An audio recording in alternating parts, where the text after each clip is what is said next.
When patients vanish, the unexplained hospital disappearances. It began as a quiet night, the kind that nurses at Ravenwood General Hospital had come to appreciate. The fluorescent lights hummed softly, the air smelled faintly of disinfectant, and the rhythmic beeping of heart monitors filled the halls. But by morning, room 413 was empty. The patient, Mr. Harold Benton, a 67-year-old heart surgery survivor, was gone. No discharge papers. No security footage. No trace. At first, staff assumed a simple mix-up. Perhaps he'd been transferred. But within 72 hours, 2 more patients disappeared. And that's when the whispers began. Something's happening at Ravenwood. The setting, Ravenwood General Hospital. Located on the outskirts of Eugene, Oregon, Ravenwood had a reputation for excellent care but aging infrastructure. The hospital was large, with winding hallways, poorly lit maintenance tunnels, and a basement few ever entered. The missing patients, all older, recovering but stable, had one thing in common. They vanished during the night shift between 2 o'clock and 4 a.m. Nurses described that time as the dead zone, when the hospital felt too quiet. The first disappearance, Harold Benton. Harold Benton had been recovering well from surgery. His daughter, Melissa, visited him every evening. On the night he vanished, she left around 9 p.m. Security footage showed a nurse entering his room at 2:14 a.m., but her ID badge scan didn't match any current employee. When investigators paused the grainy footage, they noticed something chilling. The nurse never looked at the camera, and her face was partially obscured by a surgical mask. The next morning, Harold's bed was neatly made. His hospital gown was folded on the chair. His foreline disconnected, cleanly, not ripped. It looked as though he had calmly gotten up and left, but the security doors required keycard access. More victims, same pattern. 2 days later, Margaret Lee, 79, vanished from the same floor. 3 days after that, David Rojas, 58, disappeared from the cardiac wing. Each case followed the same pattern. Last seen between 2 to 3 a.m. Nurse or staff member seen entering room, unidentifiable. Patient's room cleaned up afterward. No security footage of exits or stairwells showing anyone leaving. By this point, the hospital went into emergency lockdown. Staff were questioned, police patrolled the halls, and patients were relocated to other facilities. But no bodies were found. The investigation. Detective Laura Hensley led the investigation. She was methodical, the kind of detective who didn't believe in coincidences. Her team combed through 2 years of hospital records and found an eerie pattern. Small, unexplained dips in patient population over the past 18 months.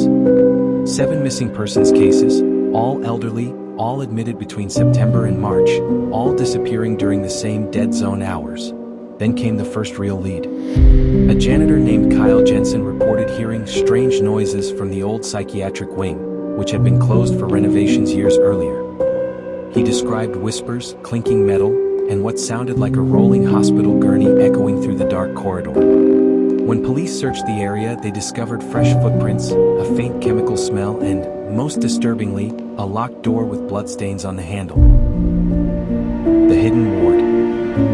Behind that door was a small, makeshift ward, 6 hospital beds and 4 stand and cabinets filled with expired sedatives and anesthetics. And on one of the beds lay a patient chart labeled Benton Harold. DNA testing on traces found in the room confirmed that Harold Benton and Margaret Lee had been there, but there were no bodies. What investigators did find, tucked inside a drawer, was a handwritten note that read, "They were never meant to suffer. I'm setting them free."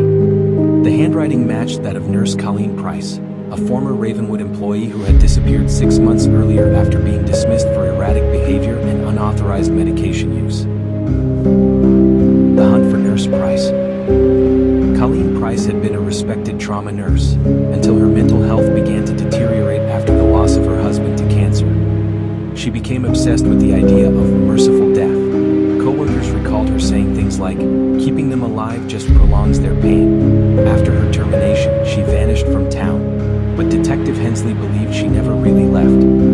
When they searched an old storage building behind the hospital, they found her makeshift living space, hospital uniforms for bags, medical records, and dozens of photos of patients with their eyes gently closed, like they were asleep.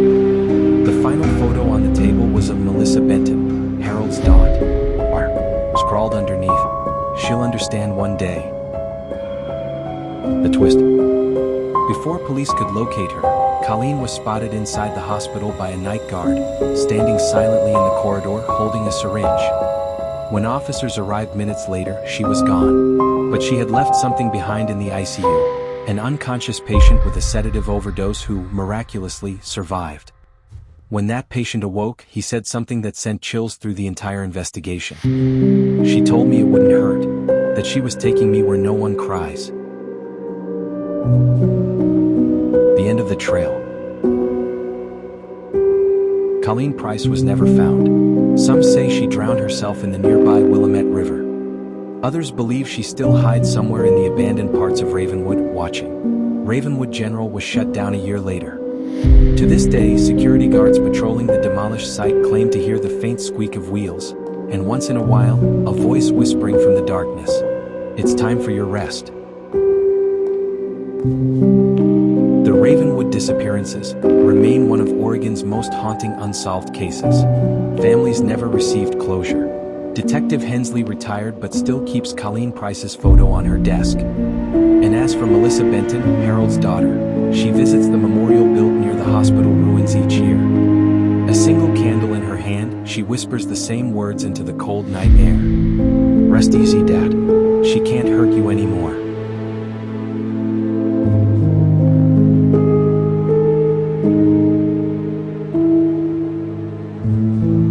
And that was the story of Ravenwood General Hospital, a place meant to heal but remembered only for those who were never found. Even after the walls came down and the lights went dark, the mystery still lingers, like a whisper in the empty halls, a reminder that some patients never really leave. If this story gave you chills, make sure to like, subscribe, and share it with someone who loves a good mystery. Because there are more stories like this